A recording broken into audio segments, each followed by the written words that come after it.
கிறிஸ்துவுக்குள் பிரியமானவர்களே, கர்த்தரும் இரட்சகருமாய் இயேசு கிறிஸ்து நீடி நேற்று நாமத்தினாலே உங்கள் யாவருக்கும் என் அன்பின் வாழ்த்துக்களை தெரிவித்துக் கொள்கிறேன். தேவனர்லி அப்பம் பிரேயர் மினிஸ்ட்ரி சேனல் மூலியமாக உங்களோடு சந்திப்பதில் மிகுந்த மகிழ்ச்சி அடைகிறேன். தினம்தோறும் புதிய நாளுக்காக பரிசுத்த வேதாந்திலிருந்து ஒரு வாக்கு தத்தங்களை தேவனுடைய நாமம் மகிமைக்கென்று நாம் தியானித்து புதிய நாளுக்காக நாம் ஜெபிக்கிறோம். ஆமோஸ் 9ஆம் அதிகாரம் 14, 15 ஆகிய வசனங்கள். என் ஜனமாகிய இஸ்ரவேலின் சிறையிருப்பை திருப்புவேன். அவர்கள் பாலான நகரங்களை கட்டி அவைகளில் குடியிருந்து திராட்சை தோட்டங்களை நாட்டி அவைகளுடைய பலரசத்தை குடித்து தோட்டங்களை உண்டாக்கி அவைகளின் கனிகளை புசிப்பார்கள். அவர்களை அவர்கள் தேசத்திலே நாட்டுவேன். நான் அவர்களுக்கு கொடுத்த தேசத்திலிருந்து அவர்கள் இனி பிடுங்கப்படுவதில்லை என்று உன் தேவனாய் கர்த்தர் சொல்கிறார் என்றார். ஹல்லேலூயா. கிறிஸ்துவுக்குள் பிரியமானவர்களே, இன்னைக்குள்ள வாக்குத்தத்தம் நம்ம தியானிக்க போகிறோம். என் ஜனமாகிய இஸ்ரவேலின் சிறையிருப்பை திருப்புவேன். எந்த ஒரு குடும்பமா இருந்தாலும் சரி, சிறையிருப்பிலிருந்து திருப்பினா மட்டும்தான் ஆசீர்வாதம். அதை நம்ம முதல்ல நல்லா புரிந்து கொள்ளணும். வாக்குத்தத்தங்களை நம்ம தியானிக்கும் போது, நானும் கர்த்தருக்குள்ள தான் இருக்கிறேன்ப்பா, என் வாழ்க்கையெல்லாம் சிறையிருப்பே இல்லை அப்படிம்பாங்க. அந்த வீட்டுக்குள்ள போய் பார்த்தா பல லட்சங்கள் கடனில் இருக்கும். நல்லா டெய்லி போய் சொல்லிட்டு இருப்பாங்க. காலையில் நைட்டும் பைபிள் வாசிப்பாங்க, ஜெபம் பண்ணுவாங்க, கர்த்தருக்காக ஊழியம் கூட செய்வாங்க. ஆனால் சில குடும்பத்தில் வாயை திறந்தா பொய் வந்துட்டு இருக்கும். ஏன் பொய் பேசுனாங்க அப்படின்னு சொல்லி பார்க்கும்போது, சில நபரை பார்க்கும்போது பயம், அதனால போய் பேசிடுவாங்க. சில வீட்டில் அம்மாவை பார்க்கும்போது பயம், போய் பேசிடுவாங்க. புருஷனை பார்க்கும்போது பயம், போய் பேசிடுவாங்க. மனைவியை பார்க்கும்போது பயம், போய் பேசிடுவாங்க. கடன் வாங்கியிருப்பாங்க, திருப்பி கொடுக்க முடியாமல் இருக்கும், அவங்கள பார்க்கும்போது போய் பேசிடுவாங்க, பயம். இது எல்லாமே சிறையிருப்பு தான். நம்ம மக்களுக்கு சிறையிருப்புனா என்னன்னு சொல்லி புரியணும். பாவத்தில் வாழ்கிறவங்க ஒரு சிறையிருப்பில் இருக்கிறாங்க. கர்த்தரை விட்டு தள்ளி போகிறவங்க ஒரு சிறையிருப்பில் இருக்காங்க. விக்கிரத்தில் இருக்காங்க, அவங்க ஒரு சிறையிருப்பில் இருக்காங்க. எனக்கு அவங்கள ரொம்ப பிடிக்கும் அப்படிம்பாங்க. இயேசுவை ஃபாலோ பண்ணுற விட்டுட்டு அவங்கள ஃபாலோ பண்ணிட்டு இருப்பாங்க. அது ஒரு சிறையிருப்பு தான். 24 மணி நேரம் கர்த்தரை விட்டு தள்ளி போய் எதை சார்ந்து கொண்டாலும் அது ஒரு சிறையிருப்பு தான். இப்போ நான் வியாபாரத்தில் இருந்தேன், எனக்கு வியாபாரம் தான் ரொம்ப பிடிக்கும் அப்படிம்பேன். மற்றபடி மனைவியோ பிள்ளைகளோ அதெல்லாம் ரெண்டாவது தான், வியாபாரம் தான் பிடிக்கும் அப்படிம்பேன். அப்போ என்ன அர்த்தம் அப்படின்னா, எதை பிடிக்குன்னு சொல்கிறோமோ நம்ம அதில் அடிமையாக இருப்போம். ஒரு மனுஷன் தேவனுக்கு பிரியமானபடி வாழ்ந்தால் ஆசீர்வாதம். இன்னைக்கு நிறைய குடும்பத்தில் செல்போனுக்கு அடிமையாக இருக்கிறாங்க. சில குடும்பத்தில் வாழ்க்கை முழுதும் வீட்டில் இருக்கிறவங்களுக்கு அடிமையாக வாழ்ந்து அப்படியே முடிச்சு அப்படியே லைஃப் முடிஞ்சிடும். சில குடும்பத்தில் நாடகத்துக்கு அடிமையாக இருக்காங்க. சில குடும்பத்தில் படம் பார்க்கறதுக்கு அடிமையாக இருப்பாங்க. சில குடும்பத்தில் ஆன்லைனில் வேற ஒரு வெப்சைட்டில் இருப்பாங்க, அங்கே ஒரு அடிமையாக இருப்பாங்க. சில வாலிப பையங்க கேமில் அடிமையாக இருப்பாங்க. சில குடும்பத்தில் வாலிப பிள்ளைகளாக இருக்கலாம், பையங்களாக இருக்கலாம், ஏதாவது ஒரு போதை அடிமையோ இல்லை ட்ரக் அடிமையோ ஏதோ ஒரு காரியத்தில் அடிமையாக இருந்தால் வெளியே தெரியாது.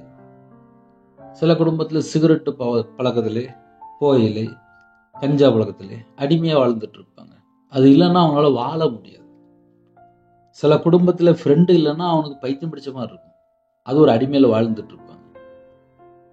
சில குடும்பத்தில் வீட்டுக்குள்ளே தான் இருப்பாங்க, யாருக்குமே தெரியாமல் ரகசிய பாவத்தில் இருப்பாங்க, அது ஒரு அடிமையில் வாழ்ந்துட்டு இருப்பாங்க.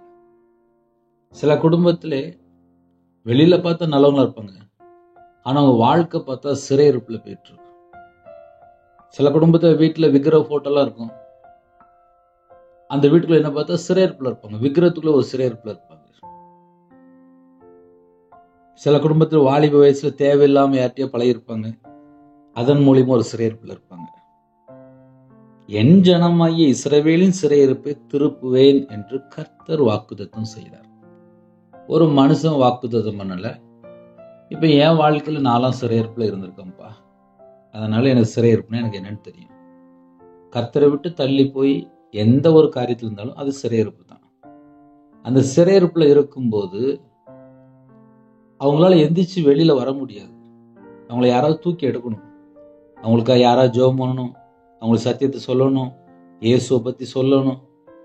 அவர் உங்களை மீட்டெடுப்பார், அவர் உங்களை ரட்சிப்பார். அவர் உங்களுக்காக வந்தார். அவர் மெய்யான ஒளி, நம்முடைய பாவத்தை மன்னிக்கிறவர், நம்முடைய அக்கிரமத்தை மன்னிக்கிறவர், நம்முடைய மீறுதலை மன்னிக்கிறவர். நம்முடைய பாவம், நம்முடைய அக்கிரமம், நம்முடைய பலவீனம், நம்முடைய துக்கம், நம்முடைய தலைமுறை சாபம், நம்முடைய நோய் எல்லாவற்றையும் சிலுவையில் சுமந்தவர் என்று எழுதப்பட்டிருக்கு. இயேசுவை விசுவாசிங்க, உங்க வாழ்க்கையில ஒரு விடுதலை. இயேசுவை விசுவாசிங்க, உங்க வாழ்க்கையில சிறையிருப்பு மாறும் அப்படின்னு சொல்லி கர்த்தருடைய பிள்ளைகள் சொல்லணும். அப்ப இன்னைக்குள்ள வாக்கு தத்தங்களை நம்ம தியானிக்கும் போது நம்ம எப்படி புரிந்து கொள்ளலாம் அப்படின்னா, என் ஜனமாகிய இஸ்ரவேலின் சிறையிருப்பை திருப்புவேன் என்று உங்களை உருவாக்குன தேவன் பேசிக் கொண்டிருக்கிறார். ஜீவனுள்ள வார்த்தையை நாம் தியானிக்கும் போது நம்ம வாழ்க்கையில எந்தெந்த காரியத்துல சிறையிருப்புல இருக்கிறோமோ அதுல இருந்து முதல்ல வெளியில கொண்டு வந்துருவார். அதுல எந்த சந்தேகமும் இல்லை. பிரதர், நான் சாக கிடக்கிறேன் பிரதர், எனக்கு அடிக்கடி தற்கொலை எண்ணங்கள் வருது, மரண பயம் வருது, வீட்டுல எல்லாரையும் நினைச்சாலும் எனக்கு பயமா இருக்கு. ஏதாவது ஒரு காரியத்தை குறித்து பயந்து கொண்டே இருக்கிறீங்களா? சிறையிருப்புல இருக்கிறீங்களா? சிறையிருப்பை திருப்புவேன். சிறையிருப்பை திருப்பும் போதுதான் வாழ்க்கையில எல்லாமே திரும்பும்.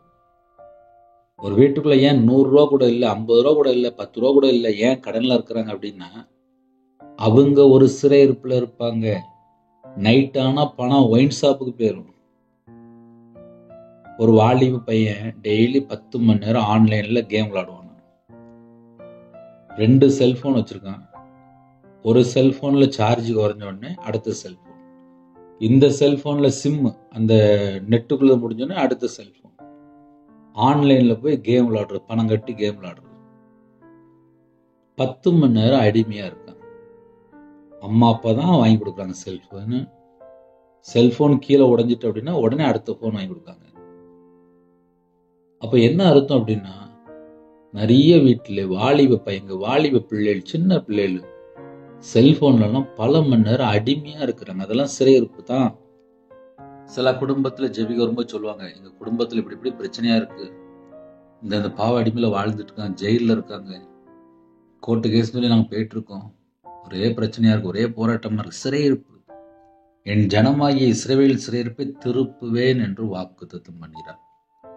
அப்ப கேட்கக்கூடிய தேவ ஜனமே, நம்ம வாழ்க்கையில கர்த்தரை விட்டு தள்ளி போற காரியம் எதுன்னு சொல்லி முதல்ல எழுதி பாருங்க. இப்ப என் வாழ்க்கையில நான் பல காரியங்கள் சொல்லிட்டே வருவேன். 24 மணி நேரம் வாழ்க்கையில கர்த்தருக்கு கொடுக்குற இடம் வேற எதுக்கு நம்ம கொடுத்தோம்?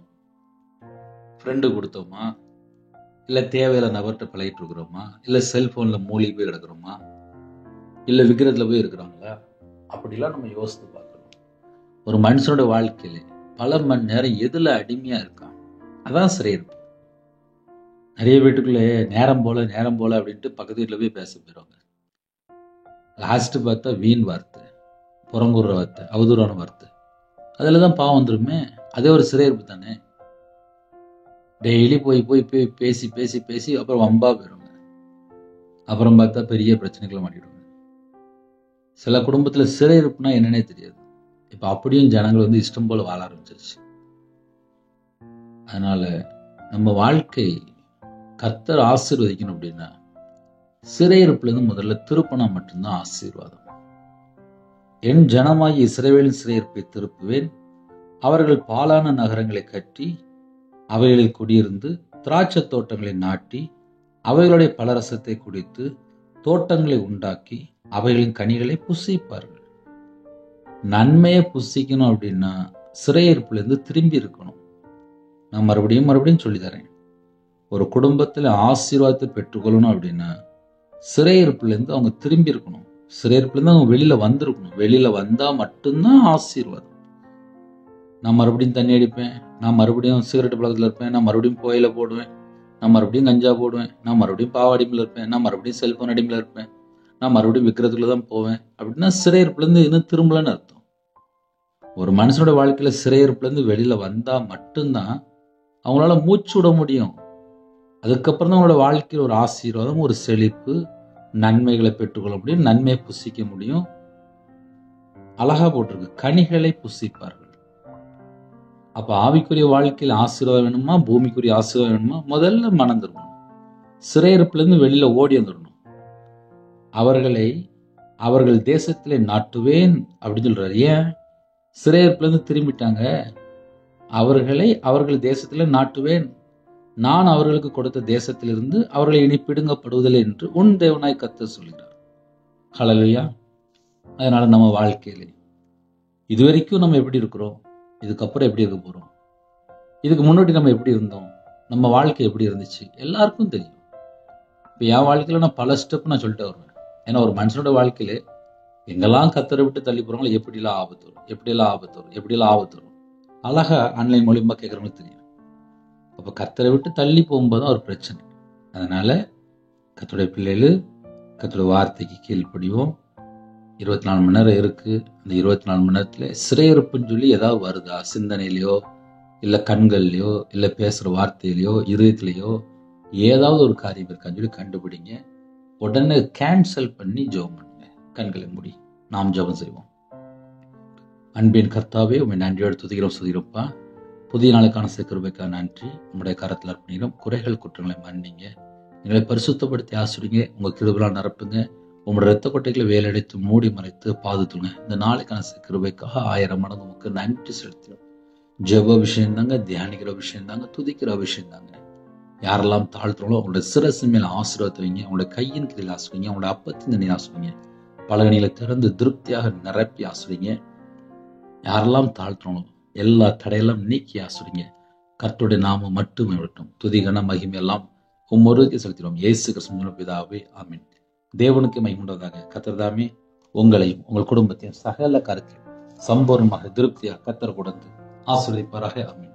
கர்த்தராகிய இயேசுவின் கிருபையும் பிதாவாகிய அன்பும் பரிசுத்தனுடைய ஐக்கியம் இப்பொழுதும் எப்பொழுதும் சதா காலங்களிலும் நம்மளோடு இருப்பதாக. ஆமென். God bless you.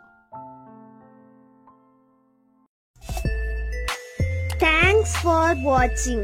Please subscribe our channel. Click the like and share. Click the bell. God bless you.